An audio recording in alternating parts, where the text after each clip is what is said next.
নমস্কার, চলে এসেছি শনিবারে বারবেলা চ্যানেলে আরও একটি গল্প নিয়ে। আমাদের আজকের গল্প উইপ্রো অফিস। গল্প পাঠে আছে অংশুমান। আরও আপনাদের গল্পগুলি কেমন লাগে আমাদের কমেন্টে জানাবেন এবং আপনাদের সবার কাছে চ্যানেলটা শেয়ার করে দেবেন। আর কমেন্ট লাইক করতে একদম ভুলবেন না। আর আপনাদের সাথে ঘটে যাওয়া, আপনাদের বন্ধু বা পরিবারের সাথে ঘটে যাওয়া যদি কোনো ভৌতিক ঘটনা থাকে, আমাদেরকে এটা কমেন্টের মাধ্যমে জানাতে পারেন। আমরা সেই গল্পগুলি নিজেদের মতো করে পাঠ করে দর্শকদের শোনাবো। আশা করি আপনারা পাশে থাকবেন, আমাদের এগিয়ে যেতে সাহায্য করবেন। শুরু হচ্ছে আমাদের আজকের গল্প, উইপ্রো অফিস। কেবল গা ছমছম প্রাচীন জীর্ণ প্রাসাদ, পুরনো অট্টালিকা, গঙ্গা তীরের নিলিবিলি বসতবাড়ি অথবা নির্জন কারখানা নয়। আলো ঝলমল শহরে নতুন অঞ্চল থেকেও মাঝে মাঝে উঠে আসে নতুন অদ্ভুত কাহিনী।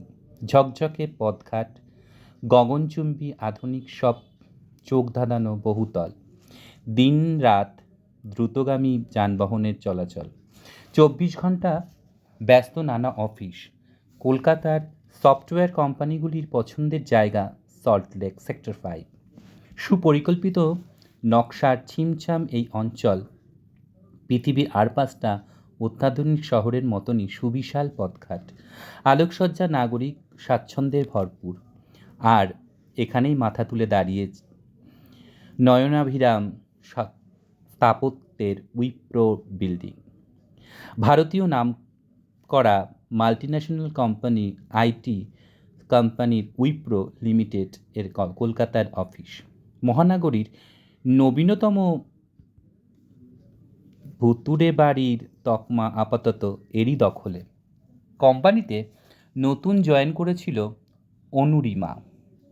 স্বল্প অল্প কিছু ঘটনা কানে একেবারে আসেনি তা নয়, কাগজপত্র উল্টো পাল্টে হওয়া, দরকারি জিনিসপত্র এক স্থান থেকে অন্য স্থানে চলে যাওয়া।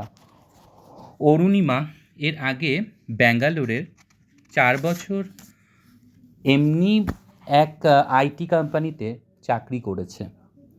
সে ঠান্ডা মাথার এক সাহসী নারী। তার দৃঢ় বিশ্বাস এইসব ঘটনার পিছনে তথাকথিত অশরীরই নয়, মানুষেরই হাত আছে। উদ্দেশ্য ছাড়াও মানুষ এইসব খবর ছড়তে পছন্দ করে। সবচেয়ে বেশি ছড়ায় নাইট গার্ডের দল। এমন কোনো অভিজ্ঞতা তার অন্তত হয়নি এই 5 মাসে। সেদিন রাতে ডিউটি লিফটে সে একা। 4 তলার কাছে আসা মাত্র অদ্ভুত এক গোঙানির শব্দ কানে আসে। তীব্র শ্বাসকষ্ট, ভোগা মানুষ যেমন হাঁস করে শ্বাস নেওয়ার চেষ্টা করে তেমনি। কোনো যান্ত্রিক শব্দ ভেবে নয়। সে নিজের ফ্লোরে বসে ঘণ্টাখানেক কাজ করে উঠে টয়লেটের দিকে পা বাড়ায়। অবিকল লিফটে শোনা যায় সেই শব্দটা। বন্ধ টয়লেটের ভেতরের থেকে সে শুনতে পায় মৃত্যুর যন্ত্রণায় কেউ যেন ছটপট করতে করতে শেষবারের জন্য মরিয়া হয়ে পৃথিবীর বাতাস বুকে টেনে নিতে চাইছে। দড়াম করে দরজা খুলেই চমকে উঠে অনুরিমা। বাথরুমের মেঝে জুড়ে চাপ চাপ টাটকা রক্ত। ভেতরে কেউ নাই, না আছে আয়নার দিকে চোখ পড়তেই থরথর করে কেঁপে ওঠে সাহসী অনুরিমা। আয়নার ঠিক পেছনের আবছা এক রক্তাক্ত নারী মুখ।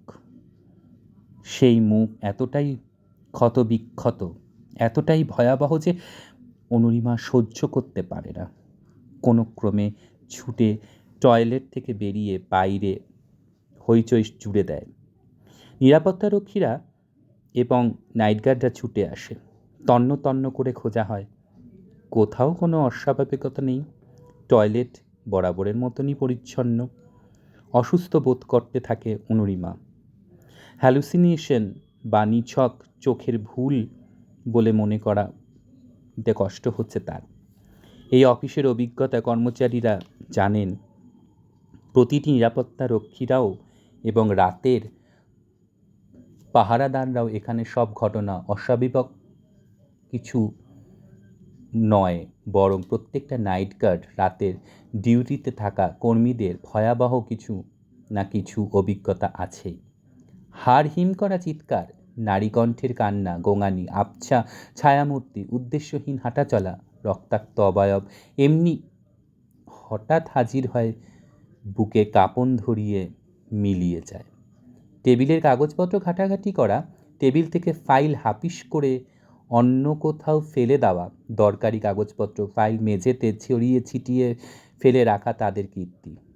সম্ভবত গোটা শহরে একটাই একমাত্র অফিস যেখানে চতুর্থ তলায় কর্মচারীদের যেতে বারণ করা হয়। উইপ্রো বিল্ডিংয়ের 3rd ফ্লোরে নাকি অশরীরীদের কিছু আড্ডাখানা। লবণ হ্রদের এই অঞ্চলটা কিছুকাল আগেও ছিল জঙ্গলে ঢাকা জলাশয়, নলখাগড়ার বনে দুর্ভেদ্য আর অপরাধীদের স্বরাজ্য। নানান ধরনের অপরাধ ও নেশায় রমরমা জুয়ার আসর, খুন খারাপি ছিল জলভাত। নারীদের ওপর অত্যাচার, ধর্ষণ, খুনের ওপর জলাশয়ের পাকে দেহ পুঁতে দেওয়া প্রচুর ঘটনা ঘটত এখানে। লাশ গায়েব করার জন্য অপরাধীদের বিশেষ পছন্দের স্থান ছিল এই নল বনে ঢাকা সুবিশাল জলাশয়। এছাড়া এক সময় শহরের অন্যতম সুইসাইড জোন হিসেবে কুখ্যাতি অর্জন করেছিল। প্রায় জনহীন তখনকার নিলিবিলি এই অঞ্চলটিকে অনেকেই বেছে নিয়েছেন আত্মরক্ষার জন্য। প্রচুর আত্মহত্যার নজির এখানে আছে। মনে করা হয় এই সব হতভাগ্যদের বিদেহী আত্মার এখানে ঘুরপাক খায়। আর উইপ্রোর এই অফিসের বাড়িটি নির্মিত হয়েছিল একটি পুরনো কারখানার ওপরে। ভবনটির নিচের মাটিতে গভীরে শুয়ে থাকা মানুষের হাহাকার তার অন্দরে প্রতিধ্বনিত হয়।